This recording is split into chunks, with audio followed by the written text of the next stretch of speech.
I'm tired from watching the people shovel the snow. Watching people. All right. Give me a minute. I'll be right back. I'm going to see where Bill is. All right. How you doing today, Rita? Well, I'm grateful that it's as well as it is, but honestly, I'm so dead tired. I am too. I hope I don't look look the way I feel. I am tired. It's been we had a lot of snow here. I had a busy day today. Oh, that's right. Yeah, we had snow too, but it wasn't a lot. Yeah, we got a lot, and it was heavy, and we weren't expecting to have that much. And it was probably about 100 accidents before 7 a.m. this morning. What?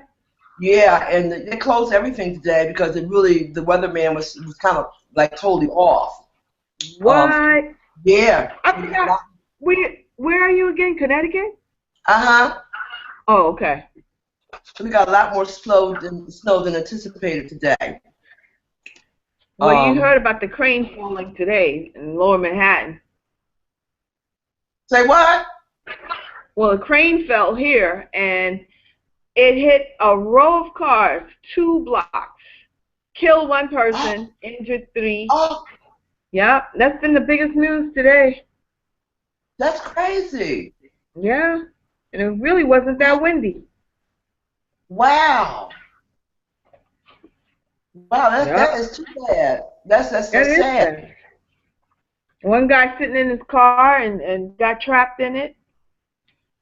I tell you, we just have to pray every second of the day. Oh, yes. Because you always have to depend on someone else to be responsible, and that's a lot. Yeah. Freak accidents. Yeah, but cranes, I mean, those cranes, yeah, that happens quite often, though, with cranes falling and collapsing. Wow. Bill is running late, but he's coming. Okay. First we had the battle with that demonic spirit of people getting slashed in their faces and necks. Now, today I hear they showed a white man at that went and was sticking needles in somebody. I mean, it's like from one demonic force to the next. First slashing, now needles. Yeah, and they had that needle thing. The slashing thing, what people were just going up. What somebody told me about that. What happened? Yeah, people were just going about their day, and there were people just getting slashed either in the face or the neck. And they've already, since January, come in. I mean, they must have had at least 8 reports. Now, what about people who haven't reported? Yeah. Must be the paints. That's what it sounds like, right? It sounds like the paints to me. Yeah. Venita, I'm hearing a delay on your end. You might have trouble tonight because we have the very heavy, and lots of it, wet snow. So I'm sure the power lines and all the systems are being overburdened today. Okay. So we might have a little situation from time to time. Is it still a delay? Yeah. It's a slight one. It's not real bad. Your picture's a little grainy also. Yeah, I don't think that's just the internet connection. So, but anyway, we'll do the best we can. That's all we can do. Keep it moving, Rita. I look like I'm in a bathroom, right? The shower curtain. Yeah. Yeah, I like those curtains. Yeah, if you see the whole thing, it's right. a really nice room, man. Yeah. But you have to be here. Yeah. Rita's downstairs in the community room. Oh, okay. Yeah. So so I'm glad that worked out. Yeah. So are we gonna start? I am too. But are we gonna start with the black men on page 123? Force to be reckoned with. If you look over at the agenda I was showing you. Oh. I don't want to take a chance and lose you guys. Yeah, no, you just click on the top of the tab, the one that says agenda. Okay. And in fact, I need to get mine opened. Yeah, that's what it says. Dr. Sheronda Orridge. Mm-hmm. Hers starts out with black men, a force to be reckoned with. Relate today's reading selection to the concept of love, poetry, or revolutionary love. Okay. Danyeil Black Greene, Ashanti, Imani, and Carlos Lavazzari. Okay. Yeah, I'm not sure how to spell his name because I've seen it 2 different ways. And I'm not sure how to spell you. How do you spell Mich'elle, Rita? 2 L's. No, how Michelle. Yeah, but don't you put an apostrophe in there somewhere? Yes, I do.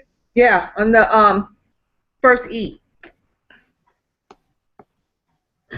Oh, okay. Okay.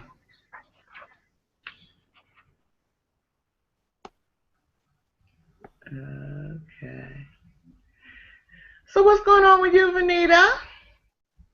Nothing much. I was just pulling up the agenda and the downloads. I'm all set. Yeah. Okay. Is Shareef coming tonight? Oh, I have no idea. It's a little chilly in here. You know. William S. Peters Sr. has joined the video call. Hello. Hello. Sorry, everybody. How are you? I can be better, like everybody else. Hi.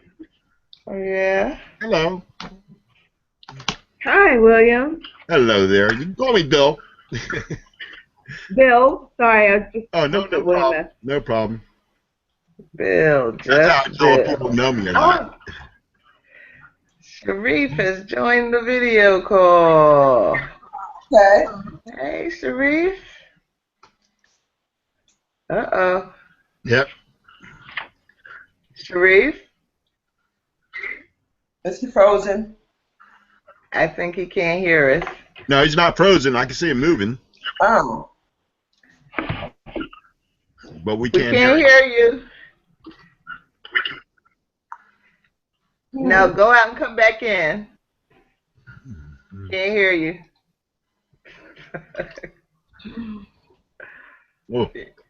Why don't you call him, Bill? Yes, ma'am.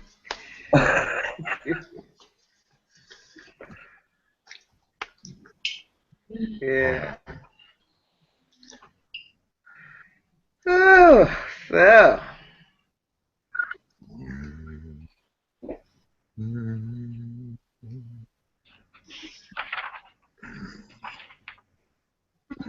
Hey, Bill, I don't know if I ever thanked you for the book. Oh, you're welcome. Did I? You're welcome. And Thank you very much. You know, and I gotta let everybody know, you know, Bill is broke, so that's why I can't send out any more books right now. Well, I'm glad I got my time in.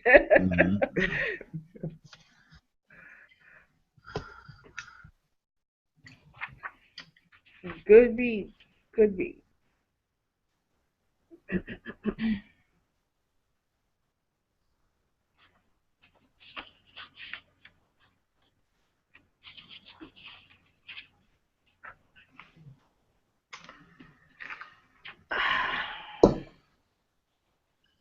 So what's going on? Someone's speaking and I just don't hear you? No, Shareef is trying to come into the hangout, but he's having some kind of technical issue. So Bill is calling him to ask him to go out and try to come back in. So I'm just trying to give it a minute to let that happen. Rita's so funny. You make me smile, Rita. Rita said, "Wait, is somebody talking? I'm not hearing what you're saying." You make me smile, Rita. You are funny. You make me smile. I just have some long downtime. Yeah, Rita says it's kind of quiet in here. Yeah. Yeah. Well, one thing I am not good at. Huh? I said some long downtime. You know, my attention just went to this poem that Bill wrote. Okay. I am moved. Hold up. Did you get your book? You got your poem collection already? Rita? There's poetry. I got one book. There's poetry by Bill in the black-mailed book. Oh, I thought she had gotten something else, because I know I'm supposed to get something like his poetry. And I was like, you got yours first or something? No, check out page week. Yeah, I think it comes up maybe next week or the week after in our next week. Oh, okay. I thought it was his collection of poems, because I'm waiting on that, and I thought maybe she had got it. Now you're waiting on the collection of short stories. Of short stories. I'm waiting on whatever you wrote, Bill. Mm-hmm. Short stories, poems. I'm waiting on it, and I thought maybe she got hers first. I was like, wait a minute. Okay. Well, I got over 35 books. I would love for y'all each to buy 1,000 of each. How many? 35. One's a good start, but 1,000 of each. Give them out to friends. Oh yeah, I don't even have 1,000 friends. That's a shame. I got one. She's sitting right there. So why don't we go on and get started, Bill? What happened with Shareef? I don't know. Oh. Okay, we can get started then, I guess. Okay. Is Shareef coming back? Bill, can you hear me? Yeah, he said he's going to try to get back in. Oh, okay. All right, you want to do the welcome or you want me to do it? You can do it. Are you going to be in a bad mood tonight? No, I'm not in a bad mood. I just have some other things on my mind that are distracting. Health and also, family health. So that's a concern for me right now. So I'm doing the best I can right now. Okay. Yeah, I know how you feel. Okay, well, hello and welcome everyone to the Revolutionary Love Leadership Series. We are in Series 2 and we are reading a book called Blackmailed, The Blackmail Writers, with words from Imam Jamil Abdullah Al-Amin, aka H. Rap Brown. And it's got a lot of words, short stories, commentaries, historic speeches from various men and women, known and unknown writers. And as is our custom, we're taking it a little bit at a time. And you can learn more about the Love Leadership series on Google+, YouTube, and Facebook. And we're going to continue our reading of Blackmailed through April 15th. We are here on Fridays at 6:30 p.m., 6:30 to 8 p.m. And the Hangout is open. You are welcome to join in the conversation whenever you like. And just mostly for Rita's benefit, since this is your first time with your own computer screen, I'm so happy. Rita, basically we keep our mics open so we can kind of have some easy flow of conversation. But if there's noise going on in the background, then feel free to mute your mic until you're ready to speak. And tonight we are focused on the works of Dr. Sheronda Orridge, Danyeil Poetic Black Greene, Kedar Ashanti Imani, and Carlos Lavazzari, also known as Written in Pain, pages 121 to 146, that are included in our anthology, Black Males. So with that, why don't we go ahead and get started? I guess I'll read the summary. Black Men is a poem by Dr. Sheronda Orridge, admiring the strength, uniqueness, and intelligence of Black men and the jealousy this arouses in other men. Trauma Among the Chosen People, How Did We Get Here, is an essay exploring the traumas that have left Black men and women at such a distance and done so much damage to the Black family. From the days of enslavement and the mythical Willie Lynch letter to the impact of the welfare state, Black families have been under attack. In the end, Orridge reminds us how much we need each other. And there's a link in the agenda to the Willie Lynch letter. Danyeil Poetic Black Greene, in A Story from My Youth, tells a harrowing tale of being followed and brutally handled by police as a 13-year-old boy for the crime of walking while Black in a predominantly white and affluent neighborhood of Brooklyn, New York. In Racism by Kedar Ashanti Imani, we see the writer's first recollection of racism when visiting the home of a white female classmate, placed in the context of white supremacy as articulated by Neely Fuller. The writer sees white supremacy as all-pervasive and without end, infecting the thoughts of Blacks and whites alike. Finally, Carlos Lavazzari, Written in Pain, shares My Story, a memory from his high school days of the time when the police who beat Rodney King on video were found not guilty. It prompted him to lead a march which led to his own experience with police brutality. When he heard Rodney King ask the famous question, "Can't we all just get along?"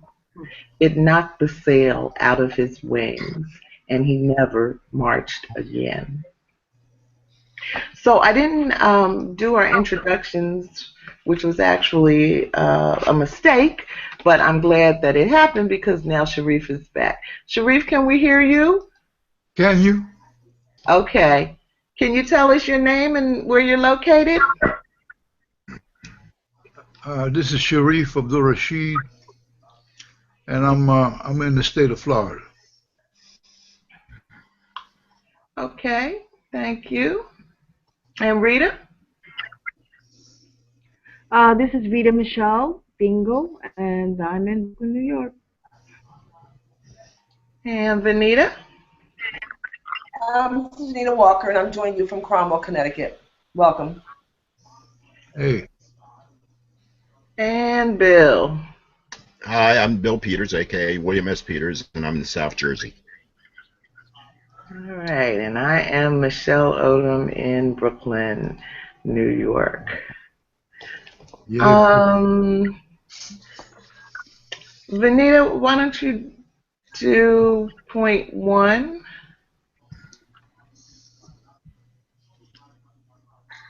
Okay, point 1. Dr. Sheronda Orridge, Healing the Black Family.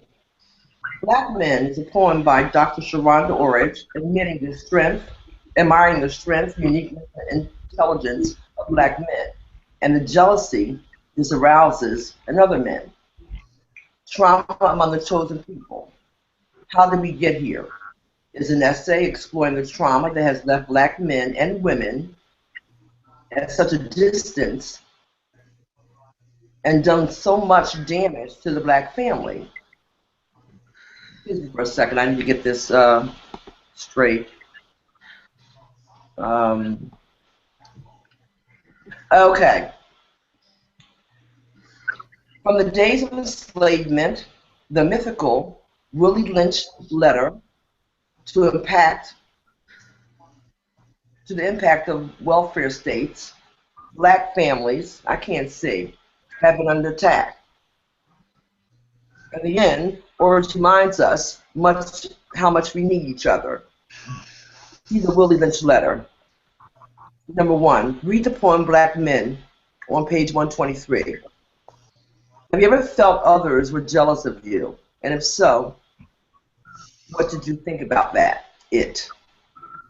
Number 2, though Dr. Orridge does not indicate it, current scholarship finds the William Lynch letters to be inauthentic. What other terminology might we use to describe the experience expressed by this letter? Number 3, Orridge writes that the culture black people in America have created is the ghetto culture. Do you agree or disagree? Why or why not? Finally, the advice offered is for women to hold men accountable and for men to honor women and children and take their rightful place as kings. What do you think of this advice? You want to take a stab at any of those?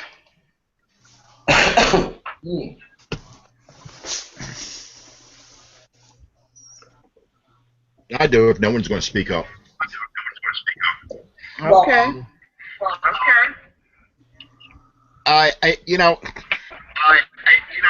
To address the first issue, and I'm getting feedback, but to address the first issue of, hold on a second, Bill. Can everybody mute your mic until we figure out what the problem is? Except Bill. Go ahead, Bill. Okay.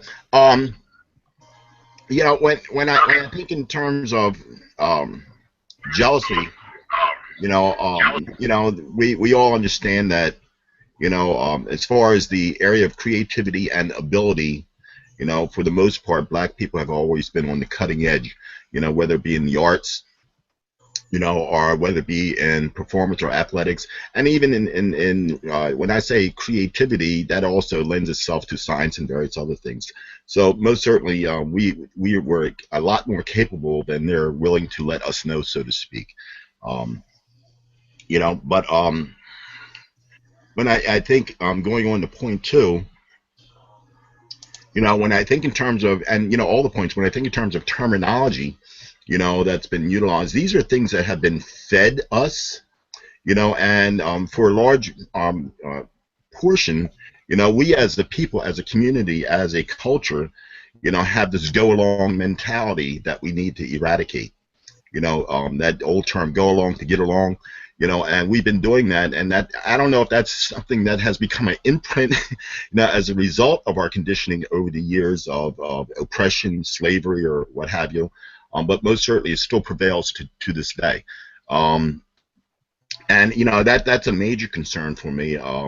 We don't want to wake the sleeping lion, so to speak, and considering the conditions in the streets today, I can understand why this still prevails to this day, but by the same token, we have not cut a path out of this particular wilderness, that we too can see the light, as we deserve it. And as far as the quote-unquote ghetto culture, whether we look in the black community or we look in Warsaw, Poland, or Austria or Germany, or wherever, when we talk about ghetto culture, again, that's a part of the conditioning.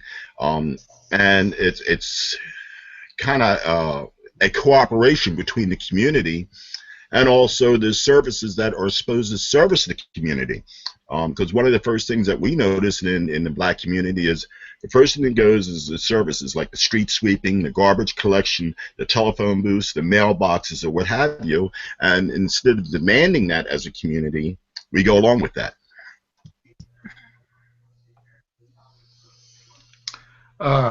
Can I weigh in on that? Sure. You hear me? Yeah. Yeah, I concur with that. Also, if I may just help embellish that same subject in terms of black ghetto mentality, quote unquote. Anybody under an oppressive yoke from an oppressor, anybody, any ethnic group, any tribe, any nation, any people, develop survival skills because people inherently want to. So there's a lot of innovation. There's a lot of things that happen that would never happen under a normal or level playing field. If they want to call that a culture, you know, people throw words around loosely and they'll call something, they'll label something and say it's a culture. It's almost like it's inherently bred. It's a nature. But conditions sometimes mold people's attitudes and certainly all the time. Conditions mold people's behavior and people react differently. And many things have developed out of oppression that normally would have never developed. Some are positive. Some things are not everything's negative that developed out of oppression. Because just to survive, people had to collectively do certain things together that normally they may have never done together. But then there was a lot of negativity until this day. And in fact, I think the negativity has got a leg up in many respects, even to go back to the Jim Crow days or the pre so-called civil rights days when Martin came on the scene, and that whole thing in Montgomery and Selma and with Rosa Parks and that whole thing leading up to when they had the civil rights legislation in the 60s under Johnson. You know, there was a lot more entrepreneurship under segregation. They want to call that a ghetto culture. You know, they throw, as I said, not to be redundant, but they throw things around, and they're very people just quick to label things something. They got to label, put everybody in a box, and pronounce somebody some kind of in the realm of psychosis. You know, they're violent, they're this, they're that.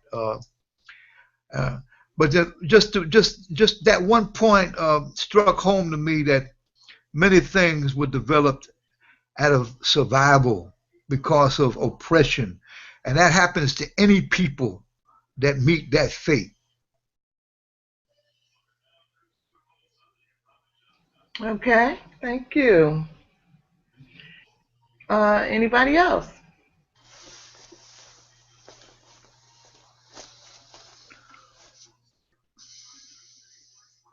Venita, are you trying to say something? Yeah, I'm turning up. I was muted for a few minutes. Yeah, I'd like to address number 4. Finding the advice offered for women to hold men accountable, for men to honor women and children and take their rightful place as kings.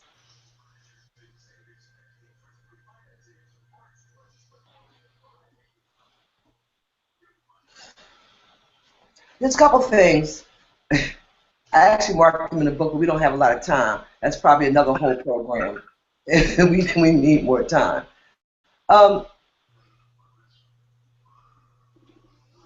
If we're going to use the term kings, normally the queens and the offspring of the kings and queens do not have to hold the king accountable for loving and taking care of the offspring of the queens and the kings. The reason why this irritates me so much, first of all, there are a lot of men that naturally take responsibility for their children and their wives or significant others, that hold themselves accountable. And sometimes it makes me feel like they put all black men in the same category. Well, I think that that's unfair. I think probably majority of black men hold themselves accountable. And the word accountable also seems so generic to me, like we're talking about being accountable for your job. Black men love their children. Black men love their wives. They take care and respect their wives. They take care and nurture their children.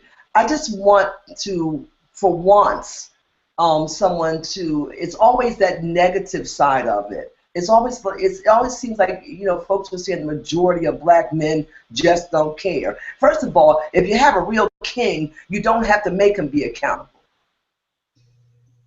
Because the real king will automatically do that, since we're going to use the word king. And it just irritates me. And there's no particular advice to give other than women need to be more selective about the men they're choosing to bear children with, if you want to hold some accountability. And I think women, I have to say, being a woman myself, that I am the one that choose you. You don't choose me. Most of us choose men. They don't choose us. So I do believe that women have to be more, I should say, loving to themselves. The word accountability is just, women have to start loving themselves more, loving themselves enough. So I take it you don't think much of that particular advice. We lost Rita though, so I hope she can. I don't. I hope she can see how to get back in. Well, did you read the whole essay though? Because yes, I did. I read the entire essay.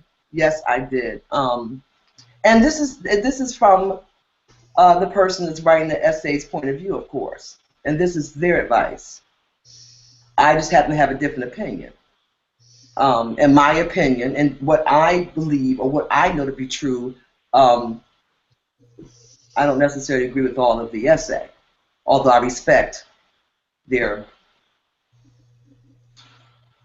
It's just the word accountable that bothers me. That word accountable and king. Okay. Okay. Well, it's 7:03, so why don't we move on? Shareef, would you do point number 2? Do you have the agenda? No, I don't. Oh, okay. Is it online? Oh man, did you email it to me? Okay, I lost you guys for a minute, but I'm back. Did you email it to me? Yes. Let me take a look on my phone here, so I don't have to mess around with the computer. Okay. Rita, do you have the agenda up? Bear with me a second, all right? Yeah, okay. I'm back. Why don't you read point 2B? Danyeil Poetic Black. Oh, do I have the agenda up? I lost you guys for a few minutes, so I'm just logging back on now. Okay. So I really would, because I may lose you again. Okay, well you're doing the right thing to come back in. All right, let me read it. Danyeil Poetic Black Greene, in A Story from My Youth, tells a harrowing tale of being followed and brutally handled by police as a 13-year-old boy for the crime of walking while black in a predominantly white and affluent neighborhood of Brooklyn, New York. At the end of this essay, Greene shares some advice from his grandmother. Being black in America, you have to be above suspicion. So pull your pants up and act like you got some sense, because this world ain't sensible, baby. Grandmother was certainly right that this world ain't sensible, and our children have learned that no matter how respectable they try to be, they are still too frequently subjected to prejudice, police brutality, and even murder. What do you think about respectability politics?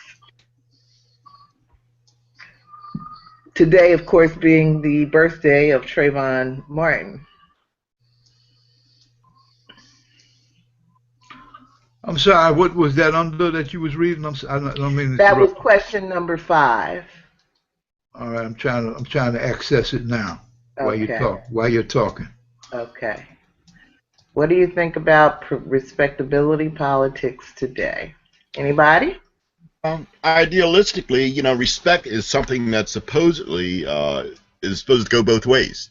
Respect. I can't respect you if you don't respect me. If I had some semblance of reverence for you and you had no concern or consideration of who I am or what I am, that's oppression. That's not respect. Respect is, I think, has to be mutual, and of course we know that we do not have any mutuality when it comes to respect because of skin color, and all the little things that have been indoctrinated not only into their minds but into our minds about who we are and who they are. So that institutionalization mindset, we know is built on a foundation that has stood for far too long. I think that in our own way we continue to pay homage to that foundation of falsehood, in our day-by-day actions without even knowing it. And the values we ascribe to, the things that we embrace, the things that we believe. I mean, a typical example was the whole fiasco last week and week before last over some doggone Oscars. So, it kind of raises issues, I think, in the community as we saw the polarization of our community as a result of some Oscars, which is not our institution. It's their institution. They just let us in the back door, and we're mad because we can't walk in the front door, and have as much say. Well, you look at all the people voting with the exception of the president of the organization, they're not us. We're not included, So, I don't know. That begins at the end of the essay. Greene shares. Is that the paragraph? At the end of the essay, Greene shares some advice from his grandmother. Being Black American. It's on page 3, question 5. Oh, that's 2. I'm sorry. Here, I'm going to 3 now. Sorry about that. So when I think about respectability politics, I think about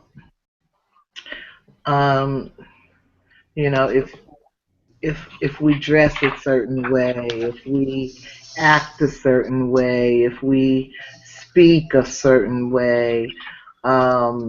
Like I'm thinking about, I think it was the first time that Rita joined us in the group, and she was talking about hidden colors, and and I can just kind of picture her saying, well, now, if we stand on the corner, will you accept us now? But respectability politics, that whole effort to be found worthy and acceptable and approved, in the eyes of others, give whom have really a very deep-seated kind of hatred toward Black people and people of color going on, which you really see, I think, quite clearly coming out in the Trump campaign. If you listen to some of the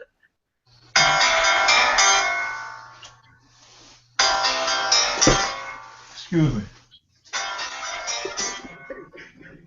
I think maybe we should call it a night, Bill. I'm on the radio show right now, Mich'elle. I have to call you back. Hey, sweetheart. Sheronda, you got to mute that mic when you do that, please. I'm bad. I'm just as bad. Sorry about that, guys. Yeah, Shareef, would you mute your mic, please, when you're not speaking? Yeah, okay. Okay, you know how to do that at the top of the screen? Let me see. Yeah, if you hover around, some icons should appear. Yeah, good. Okay. And now it's unmuted, right? Yes. Am I unmuted? Yes. Yes. Okay, cool. Okay, good. Rita, are you frozen? I think Rita might be frozen. Okay. It's February. What you expect? I'm going in and out. Said that something Shareef was something Shareef had done. I'm back, but okay, okay. Now Venita has gone away.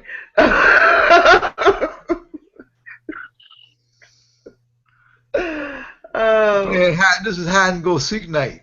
Yeah, yeah. I guess it's the weather, the snow, I don't know.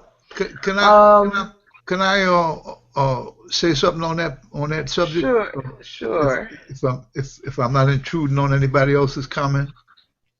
No, go right ahead. Respectability politics. I was just thinking about that.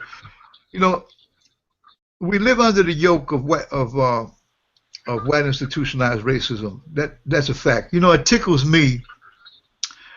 Bill knows I had some kind of a back and forth with somebody the other day. Bill knows about it on Facebook. Can y'all hear me? Y'all hear me? Yeah, we do, but most of us have our mics muted because there's so much problem tonight. Okay, what I'm saying is that, can I continue? Yes. Okay. I was going back and forth with somebody the other day who I brought up an issue about a young lady, African American young girl who was beat down by some law enforcement or some guards or something. So they might have been security guards. I didn't really read the article in detail, but I got the zest of it, and I knew it was racially motivated, as it normally is. You know, what tickles me is how people who are not affiliated with the African American community or people of color in general, first of all, they're normally very insensitive to the whole reality of white institutionalized racism. They don't even understand the concept of it. It's amazing, you know, in the year 2016 that people are so ignorant to a glaring fact that's been here for such a long time. This agenda, this criminal agenda that's been legalized by a criminal system, essentially. Only a criminal system can legalize a criminal agenda. A godly system will not legalize a criminal agenda. And white institutionalized racism is criminal. It's against God-given rights. Yeah. And it's amazing, for lack of a better term, how we still find many people who are ignorant to the components of this reality. They're ignorant to the nuts and bolts of white institutionalized racism, and it merits and it necessitates education, patience, forbearance. People have to be educated. Shouting at people, shooting at people, you know, bombing them, all this here, you know, that never helped anybody in the long run. Things have to be absorbed to the heart, the brain and the heart. Just like food, if you eat food that's not absorbed, you won't get the nutritional value of the food. So any concepts, thoughts, they have to be absorbed into the brain and the heart. That would give people the impetus, that would give people the motivation to do something in a positive respect. If they understood the subject and it touched their heart as a human being. You know, this thing about respectability politics. We're in the midst of, as I said, white institutionalized racism is a political movement. It's it may even be the engine that runs all other political movements in America, because it's always there, waiting to rear its ugly head. And it's amazing how so-called white folks will say, "Why are you making this a racial issue? Hey, why you pulled the race card again. There you go. You're pulling the race card again. Why you making this a racial issue?" Yeah. I tell them, I said, the good old U.S. of A. is a racial issue. The whole damn thing is a racial issue. You can't get away from it. You're talking about not seeing the forest for the trees. I mean, it's the elephant in the room all the time. It's the elephant in the room all the time, and people be acting like it ain't even there. That's right. I just wanted to, that's what hit me when you were talking about it. Okay, well, thank you. Thank you. Anybody else on question 5? Can I add something to what Shareef said? I'm familiar with that situation he spoke about. I'm also familiar with the other party, and the irony of this particular type of situation is that this particular person calls himself, quote unquote, a light worker, which is supposed to have an empathy for humanity. But yet and still, the institutionalization, as Shareef mentioned, is so deep and so firmly entrenched that they can't even see it. They can't even see it. It's like, the horse with the blinders on that has no peripheral vision. He can't see the carrot sitting on the other side of his head either, because he can only see the one that's in front of him. I had another friend of mine, what I thought was a friend, but I was completely offended. A few days ago, put up one of the memes, a post that said, 600 and some odd thousand white people have died as a result of freeing the slaves, and to this day, not one thank you. Boy, I was hot. You could have tied me. I was livid. Wow. I'm like, what a bigoted thing to say. And this is a person I thought was a friend. I really thought was a friend, but that just kind of shows you how easily we are subdued into this wanting to be accepted, as you mentioned earlier, and wanting to, sit at the table, and, go to the party and all that kind of stuff. And regardless of whether we do go to the sit at the table, go to the party, or be, or where they fake us being accepted, we're still excluded from certain aspects of that institutionalization, and because it is, as Shareef was mentioned, it's a white institutionalization. It's not a human institutionalization. It's a white institutionalization. Yeah, and that is why on the previous question, I was making the point that the Willie Lynch letter has been inauthenticated, because I was a little disappointed that Dr. Orridge didn't point that out in the article, because really I've never been one that is like a real stickler for facts and citations and all of that kind of thing, but I think that I'm really overwhelmed by how effective the propaganda machine has been, which is directed to me more at white people than at black people. And it really is rewriting history. It is denying reality. And if you're a young white child and you're coming into this world and you're getting your textbook and it tells you, the slaves were happy, and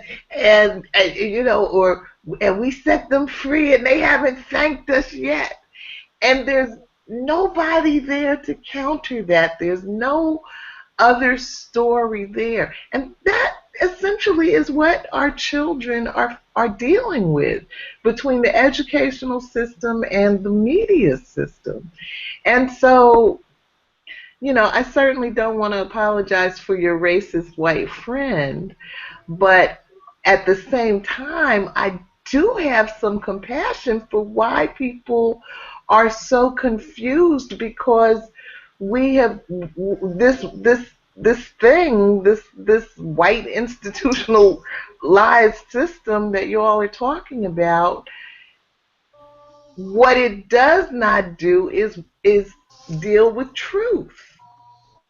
And so how, you know, I, I feel bad for our children. I feel bad for the generations to come, because I don't know how they're going to figure it out.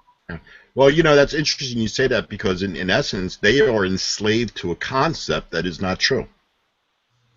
And they, you know, perpetuate it by, you know, acting as if it is true. Yeah, yeah. Venita and I read Ta-Nehisi Coates' book, Between the World and Me. Have you read that, Bill? No, I have not. I don't know how to read. It's very good. We read that for series 1 in the Revolutionary Love Leadership series with my son, and it's a book that Ta-Nehisi, he wasn't really writing it to his son, but that's the literary technique that he used of writing to his teenage son. You know, but a lot of what he talks about is this dream that white people have concocted, that this bubble that they live inside, that is really, it's impenetrable. So I don't know. Anyway, non-reading Bill, why don't you read point 3, please? Question 6. 3, question 6. This is on you know, Kedar, Ashanti, Imani. Yes. Coming to I guess that would be, is it brand new year? Brand new year. But question 6 is, Kedar writes about the role of television in conditioning minds to accept and champion the cause of white supremacy. Have you ever thought some of your own beliefs were influenced by television or movies, and if so, what were they? Just go on. Where are you? He's on skip C. Kedar, Ashanti, Imani, and then you have C, and racism. Oh, yeah, read C. Okay, I'm sorry. This thing would scroll properly. Okay, C. In Racism by Kedar, Ashanti, Imani, we see the writer's first recollection of racism when visiting the home of a white female classmate, while placed in the context of white supremacy as articulated by Neely Fuller.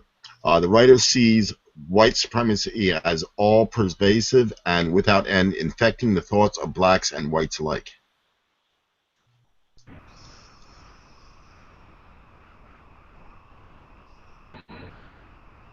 Okay, number 6. Okay, 6. Imani writes about the role of television in conditioning minds to accept and champion the cause of white supremacy. Have you ever thought some of your beliefs were influenced by television or movies, and if so, what were they? And I might as well read something and get it out of the way. I feel racism, white supremacy is and will always be prevalent in the American governed social order of this society as it is, tightly entwined and woven into the very fabric. Do you agree or disagree, and why not?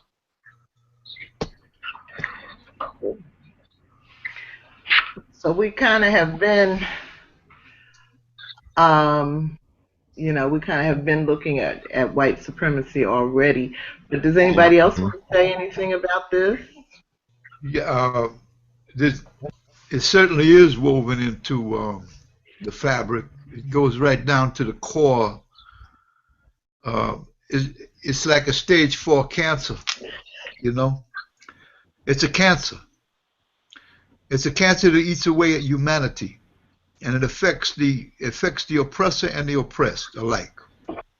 or the oppressor does not benefit by his or her oppression of what they perceive as benefit through monetary gain or some kind of a power play in their own perception, in their own in the realm of their minds that they have taken as a truth, as something that's true, and hold near and dear to them. It's connected to power. It's connected to exclusion.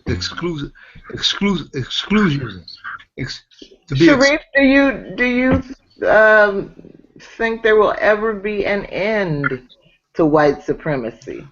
Yeah, there'll be an end to white supremacy the day the last white person dies on the face of the earth. Okay.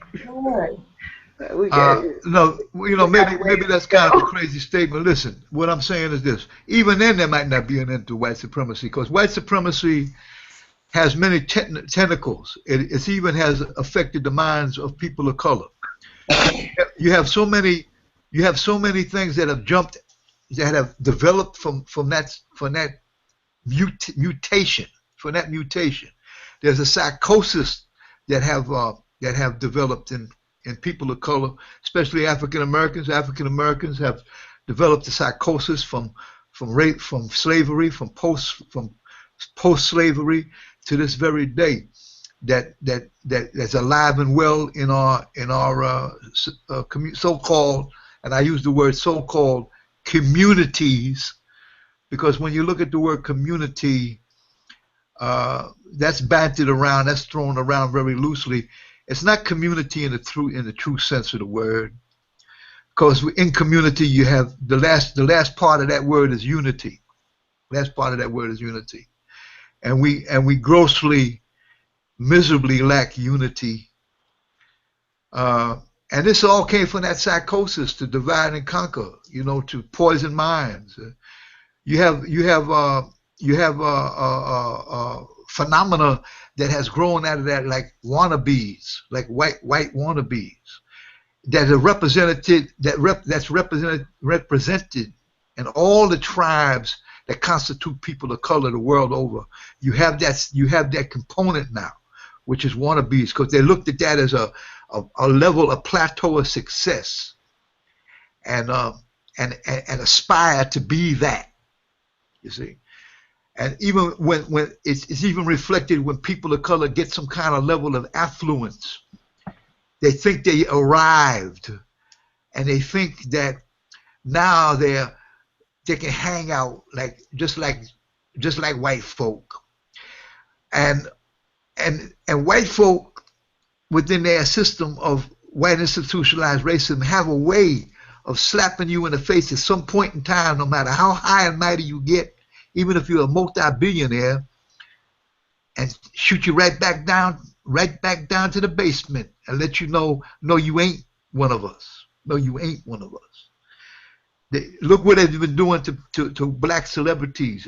The latest one now is Bill Cosby. He's just the latest in a long line, right? Some of them black celebrities never did nothing for the black community. Look at OJ. OJ never went back to the black community to invest in the black community. Not everybody's a Jim Brown. What the things that he did in the city of Cleveland or out in LA with the Crips and the Bloods, the things that he gave back, using the advantage of his celebrity and his affluence, and to have it in his heart to give back to the community, and to be involved with youth, and to mentor, and to mentor, and be an influence, a positive influence, and a positive role model. There has never been enough people like that have gained affluence in our communities. There's always been too many who got theirs and say, well, now I got mine, now get yours. Right. Well, listen, it's 7:30, so why don't we move on? I gotta soon be leaving. Bill knows. My time on Fridays, I just want to make this known. My time on Fridays is not, I can't hang for the whole thing. Okay. I have another commitment that I got to go to. Okay. Are you leaving now? What time are you leaving? In a few minutes. I'm trying to hang as long as I can, inshallah. Can you read point number 4D and questions 8 and 9? Okay, let me try this. I feel racism, white supremacy is and will always be prevalent. Is that it? No, just below that. Carlos Lavazzari. Written in Pain. Carlos Lavazzari, Written in Pain, shares my story, a memory from his high school days of the time when the police who beat Rodney King on video were found not guilty. It prompted him to lead a march, which led to his own experience with police brutality. When he heard Rodney King ask the famous question, can we all get along? Can't we all just get along? It knocked the sail out of his wings, and he never marched again. And questions 8 and 9? Before he was hit in the neck by police, Lavazzari was feeling good about the work he had done to start a march and the people it had attracted. Quote, I began feeling the spirit of my ancestors, unquote. He wrote, what do you think activism does for the spirit of the living? And what do you think inaction does to that same spirit? Number 9, he decided to never march again. And are there other ways to protest besides marching? The Black Lives Matter movement has adopted an in-your-face performance model of protest. What do you think about this approach? Okay, thank you. You're welcome. Do you want to say anything on either of those questions before you have to leave? Yeah, I've been involved with marching in my life. You know, I was very active in the Bensonhurst marches that when Yusef Hawkins was killed in Brooklyn. You know, in Bensonhurst. When Yusef Hawkins went there to buy a car, I think he was 17. You know, I was active years ago in the United African Movement, in the UAM that was based out of the Slave Theater on Fulton Street. You know, they used to meet on Wednesday nights. Yeah. No, I used to be active in that years ago, and then of course when Yusef died, I think that was in '89. I believe that was in '89. Can you hear me? Can you hear me, y'all? I can. Venita and Rita, could you mute your mics, please? I can. I hear you, Shareef. Yeah, well, you know, they had all those marches in Bensonhurst, and there was a lot of hostility in that neighborhood. And not to get into that in detail, but the marches never worked in reality. They might have had their day in the sun. They might have had a temporary aspirin fix, you know, like a very temporary. You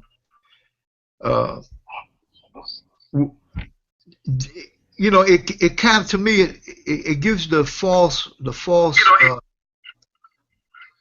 illusion that it really has been helpful.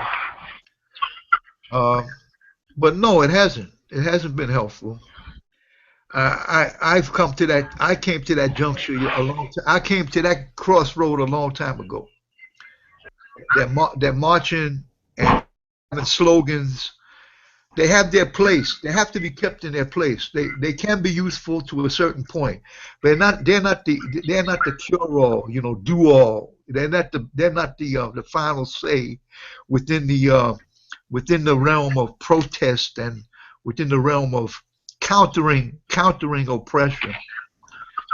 Many approaches have to be taken. You can't just swear by one It depends on the circumstances. It depends on your ability, what you're able to do, what is your capacity to fight oppression? What is your capacity? What are you capable of doing? You only can do what you're capable of doing. You know, if you don't have the strength to deal with a situation, then you have to do something in the realm of your capability. But if you do nothing, that's worse than all of that. You know, it's worse than the things that don't work all the time. What's worse than the things that don't work all the time is doing absolutely nothing. You got to do something, but you have to be intelligent about it. You have to be realistic about it. And you can't let people soup up your head about, we're going to do this, we're going to roll on this, you know, and it comes to really no advancement in terms of what you want to eradicate, what you want to correct is never corrected. You know, it reminds me of the old saying, like, if you try the same thing 2 or 3 times and it doesn't work, and you keep trying it, that's the definition of insanity. Right. That's the definition of insanity. You know? Right. Well, I agree, and thank you. I'm gonna have to bid farewell to y'all. Well, and thank you. Thank you so much for your time. All right. Have a good night. Peace. Take care of yourself. Love. All right. So, thank you. Good night. Good night. Good night. Take care. This particular piece where he talked about and he never marched again, that part, it made me a little sad because you know, I mean, he was a teenager when the Rodney King situation happened, and you know, and I understand why he was turned off by that question. Can't we all just get along? I guess it's my computer that's giving us all this feedback tonight, so I apologize because I don't know what to do about it. I've been trying to get Rita kind of hooked in, and somehow I think I messed myself up, Rita. So, but you know, there are always going to be defeats. There are always, you know, la lucha continua. The struggle is continuous. It goes on and on. And somehow I think we have to transmit to the generations that, you know, 1 defeat, 2 defeat, 3 defeats is not a reason to give up. So he never marched again, and maybe something else, we don't know.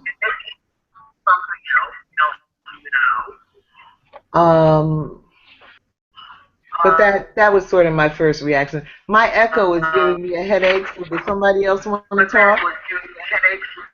Yeah, I'm not going to say. I don't know if you can hear me. Can you? Yes.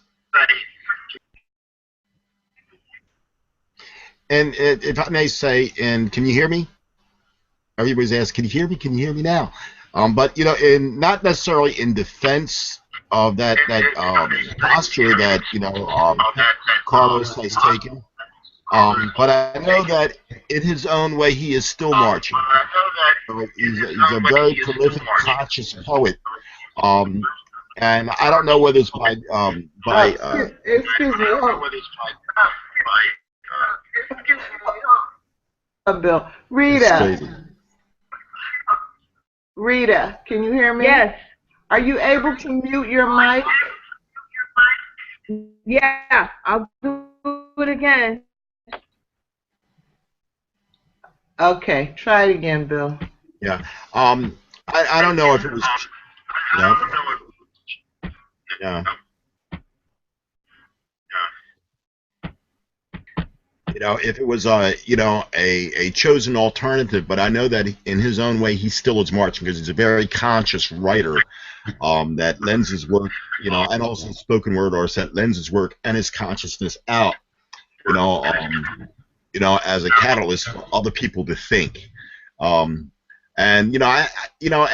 funny thing is, in this particular society, our existence, we're taught and conditioned to think that if there's a problem, we go about solving it, and then after putting forth the effort, there's some resolution, some reconciliation, there's some gratification that comes as a result of our efforts.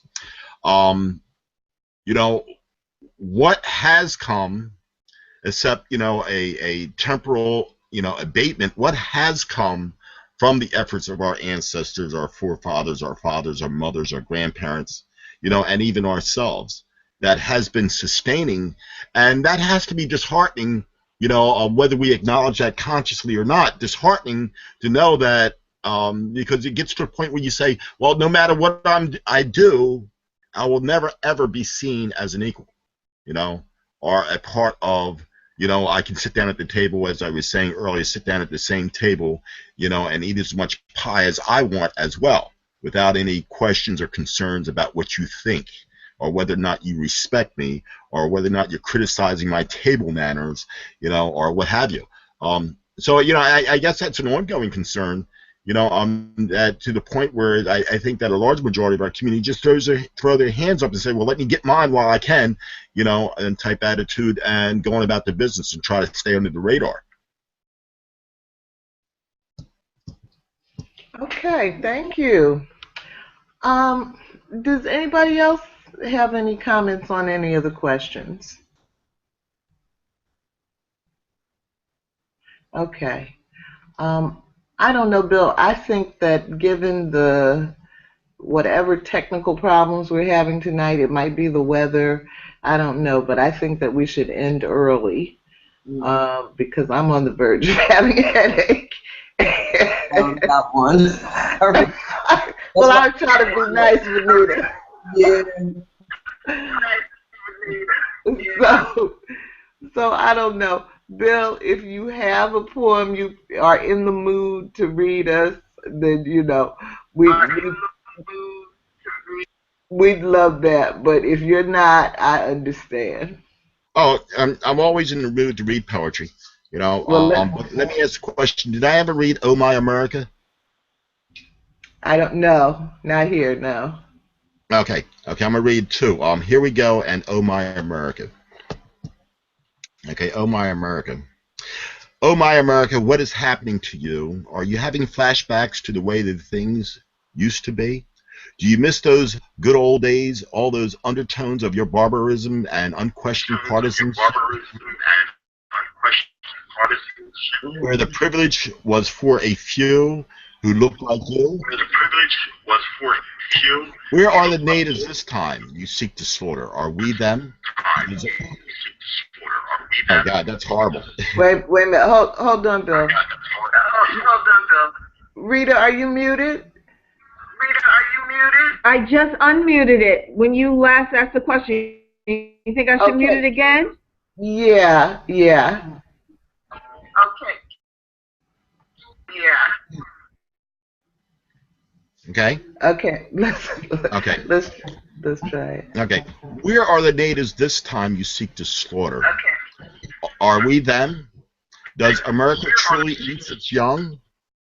America, American, is a stew of peoples from all walks of life, all ethnicities, all religions, and pigments too. It was never meant for the pig to rule the farm. I call this my America, but that is not true. For the earlier residents were evicted from their homes by any means necessary. This was done by you. For what you think is America is all about you alone, and that is not true. If we are to learn from our history, your story, then there is but one conclusion. You are ill. You have been since your inception, and you play the game of deception, claiming innocence and the global God-given right to do as you please. So please be honest this time around for your own future sanity. Put aside your deluded inanity. The nuts are now running the asylum, giving asylum to none. They are playing an intoxicating melody upon the strings of your fears with no harmony to be found, and the chorus sings, "What goes around comes around." I would be fearful too. Better seek some forgiveness quickly before it's too late. Otherwise, your fate is sealed. Hiding your bias and bigotry behind the can of alphabet soup such as NSA, DEA, FEMA, CIA, FBI, and on and on and on. You establish agendas that your buddies may control the world of us all while you sow seeds of discord on both sides of the fence. The grass never gets greener under your watch. All is but illusion, a three-card molly, and the rich are jolly, and you too, the politician, the man in blue, are the pawns from dusk to dawn and back again. Oh, my America, we have all died for you, vied for you, lied to ourselves for you, and now we cry for you, for you are now the dying one, living in the gutter, awaiting your fate, but it's not too late yet. Oh, my America, oh, my America, oh, my America. You have allowed your image to be tarnished in your vain name by those same lame hypocrites and powermongers who say they do this for you. If you only knew the truth, which I suspect you truly do, you would have to laugh at the ludicrousness of it all. You, the protector of democracy, are the biggest offenders of it all. And human rights? Right. Domestically and abroad, can you hear them calling to be rid of you? When those famous words were penned, we the people, what people were you speaking of? Did it include me? Did it include you? Or just the few whom we do not know any longer? Oh, my America, oh, my America, oh, my America. I pray someday you will recognize your illness soon and regurgitate the poisons you have swallowed before the whole world becomes your enemy and seeks your demise. Oh, my America, oh, my America, oh, my America. It is my America, too, and I am in line right after the indigenous ones whom you slaughtered and stole the land while making demands that they acquiesce to treaties based upon your terms which you never intended to keep. Lies, lies, lies, lies. We too died for your lies. Oh, my America, oh, my America, oh, my America. We who still have our sanity weep for you. Oh, my America, oh, my America, oh, my America. That's that piece. Oh, my America. All right. Well, thank you. I got one short one for you. Okay. Well, the Oh, my America, I'm going to need you to send me that so I can read it and really absorb it. There's a lot going on there. But let's get a short one. Okay, the short one is called Here We Go. We have been held down for so long, but that's all right. And we thank you for all the unnecessary hardships you have put upon our people, for it has made us that much stronger. We are survivors. The day will come as sure as the pendulum of a clock swings back and forth when we will rise again to take our rightful place as respected, colorful, significant, ordained, integral, blessed, gifted segment of humanity. It is inevitable. We are the hued man. Our color is undeniable. This is our gift. So here we go. We are marching down that road that seems to have no end, but I know, as sure as there is creation, as sure as there is a creator, that this journey does not last always, and that the destination will come about. And those same unnecessary challenges and hardships we have endured far too long will come to pass. So, won't you join us hand in hand, heart in heart? This is for the good of the whole. So here we go. When one suffers, all suffer. And peace. All right. Well, thank you much, William S. Peters Sr., a.k.a. Just Bill. And thank you, everyone, I think I'm going to call it a night a few minutes early. Okay. And hopefully the weather will be better and we will have better connections when we get back together again next week, where we will actually focus on some of the poetry of Bill Peters. So that should be fun. Oh, lots of fun. Thank you so much, Bill. Oh, it's my honor. Thank you.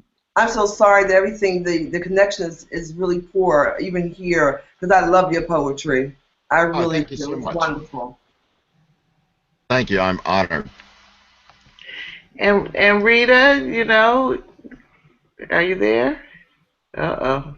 She froze, I think. Yes, I think she's frozen. Yeah. So, yeah, so I'm going to have to figure out, I think, a better strategy for bringing Rita in. But anyway, so everybody have a good week. And Okay. Thank you see you again, Bill. soon. Thank you, Rita. See you next week. Okay. Um, Is Rita in the house with you, Logan? She is. Is Rita in the house with you? She's downstairs in the community room of okay. my building. But she's hooked. Okay. See, that might be why you're getting feedback. She's hooked. Well, I had her in my apartment, and it was making this horrible noise. And Right. in fact, I'm going to stop the broadcast